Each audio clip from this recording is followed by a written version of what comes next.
Film ഗാരേജിന്റെ OTT അപ്ഡേറ്റുകളിലേക്ക് ഇവർക്കും സ്വാഗതം. ഇന്ന് മാർച്ച് 16 8 OTT റിലീസ് അപ്ഡേറ്റുകൾ വന്നിരിക്കുകയാണ്. ഈ വർഷത്തിലെ ഏറ്റവും വലിയ വിജയം നേടിയെടുത്ത ഒരു സൗത്ത് ഇന്ത്യൻ സിനിമയാണല്ലോ ഹനുമാൻ. ചിത്രം ഇപ്പോഴത്തെ അല്പസമയം മുന്നേ OTT റിലീസ് ആയിരിക്കുകയാണ്. തെലുഗു സിനിമയാണ്, സൂപ്പർ ഹീറോ സിനിമയാണ് എന്നൊക്കെ പറയാമെങ്കിൽ പോലും ചിത്രത്തിന്റെ ആദ്യമായിട്ട് OTT റിലീസ് ചെയ്തിരിക്കുന്നത് ഹിന്ദി പതിപ്പാണ്. അല്പസമയം മുന്നേ ജിയോ സിനിമ OTT പ്ലാറ്റ്ഫോമിലൂടെ രാത്രി 8 മണിയോടെയാണ് സിനിമ OTT റിലീസ് ചെയ്തിരിക്കുന്നത്. ഇനി സിനിമയുടെ തെലുഗു പതിപ്പിന്റെ OTT റിലീസാണ് വരാനായിട്ടിരിക്കുന്നത്. തുടർന്ന് മലയാളം, തമിഴ് എല്ലാം തന്നെ ലഭ്യമാകും. കാത്തിരിക്കൂ കൂടുതൽ അപ്ഡേറ്റുകൾ കേട്ടാം. രജനികാന്തിന്റെ ലാൽ സലാം എന്ന സിനിമ OTT റിലീസിനായിട്ട് ഒരുങ്ങുകയാണ്. നേരത്തെ തിയേറ്ററുകളിലേക്ക് എത്തി വൻ പരാജയം ഏറ്റുവാങ്ങിയ സിനിമയുടെ നെറ്റ്ഫ്ലിക്സിന്റെ OTT പ്രഖ്യാപനം അണിയറയിൽ ഒരുങ്ങുകയാണ്. വരുന്ന ആഴ്ച സിനിമ OTT റിലീസ് ചെയ്യുന്നതാണ്. മലയാളം ഉൾപ്പെടെയുള്ള ഡബിംഗ് പതിപ്പുകളും ഈ തമിഴ് സിനിമയുടേതായിട്ട് OTT റിലീസ് ചെയ്യുന്നതാണ്. മൂന്നാമത്തേത് തമിഴിൽ നിന്നും ഡയറക്റ്റ് OTT റിലീസിന് ഒരുങ്ങുന്ന ഒരു സീരീസിന്റെ അപ്ഡേറ്റ് ആണ്. ഇൻസ്പെക്ടർ ഋഷി എന്നാണ് സീരീസിന്റെ പേര്. ആമസോൺ പ്രൈമിന്റെ direct OTT series Tamil, Telugu, Hindi, Malayalam, Kannada ഉൾപ്പെടെയുള്ള ഭാഷകളിൽ വരുന്ന മാർച്ച് 29 തീയതിയാണ് OTT റിലീസ് ചെയ്യുക.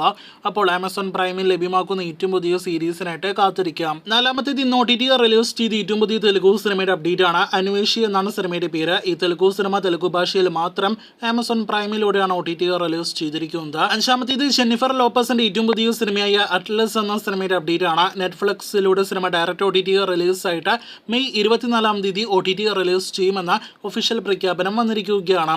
ആറാമത്തേത് കഴിഞ്ഞ ദിവസം OTT റിലീസ് ചെയ്ത ഏറ്റവും പുതിയ ഗുജറാത്തി സിനിമയുടെ അപ്ഡേറ്റ് ആണ്. ഇട്ട കിട്ട എന്നാണ് ഈ ഗുജറാത്തി സിനിമയുടെ പേര്. ചിത്രം ഗുജറാത്തി ഭാഷയിൽ ഇപ്പോഴത്തെ ആമസോൺ പ്രൈമിലൂടെ OTT റിലീസ് ചെയ്തിരിക്കുകയാണ്.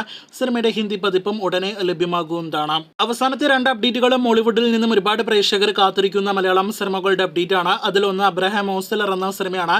ജയറാം നായകനെ എത്തിയ മമ്മൂട്ടി കൂടി ഒരു പ്രധാനപ്പെട്ട റോളിലെത്തിയ മിഥുൻ മാനുവൽ തോമസ് സംവിധാനം ചെയ്ത സിനിമ വരുന്നയാഴ്ച അങ്ങനെ കാത്തിരിപ്പിനൊടുവിൽ മാർച്ച് 20 തീയതി OTT റിലീസ് ചെയ്യുകയാണ്. ഡിസ്നി പ്ലസ് ഹോട്ട്സ്റ്റാറിലൂടെ മലയാളത്തിന് പുറമെ പാൻ ഇന്ത്യൻ ഭാഷകളിലായിരിക്കും സിനിമ OTT റിലീസ് ചെയ്യുക. എട്ടാമത്തെ അപ്ഡേറ്റ് പ്രേമലു എന്ന സിനിമയുടേതാണ്. ഈ വർഷത്തിൽ ഏറ്റവും വലിയ വിജയം നേടിയെടുത്ത മലയാളം സിനിമകളിൽ ഒന്നാണല്ലോ. 100 കോടി രൂപയ്ക്ക് മുകളിലെ കളക്ഷൻ നേടിയെടുത്ത പ്രേമലു ചിത്രത്തിന്റെയും OTT അവകാശങ്ങൾ ഡിസ്നി പ്ലസ് ഹോട്ട്സ്റ്റാർ ആണ് സ്വന്തമാക്കിയിരിക്കുന്നത്. അബ്രഹാം ഓസ്ലർ OTT റിലീസിന് ശേഷമായിരിക്കും പ്രേമലു OTT റിലീസ് ചെയ്യുക. ഓസ്ലർ OTT റിലീസ് ചെയ്ത് 2 ആഴ്ചകൾക്ക് ശേഷമേ ഹോട്ട്സ്റ്റാറിലൂടെ പ്രേമലു ലഭ്യമാകുകയുള്ളൂ. നിലവിൽ മാർച്ച് 29 എന്ന അൺഒഫീഷ്യൽ OTT റിലീസ് സ്ഥിതി പ്രചരിക്കുന്നുണ്ടെങ്കിൽ പോലും അത് നിലവിൽ കൺഫേം ഒന്നും തന്നെയല്ല. നാം നിലവിൽ പ്രതീക്ഷിക്കുന്നത് ഏപ്രിൽ 12 സിനിമ OTT റിലീസ് ചെയ്യുമെന്നാണ്. അപ്പോൾ കാത്തിരിക്കൂ പ്രേമലുവിന്റെ കൂടുതൽ ഒഫീഷ്യൽ OTT റിലീസ് അപ്ഡേറ്റുകൾ അറിയാനായിട്ട്.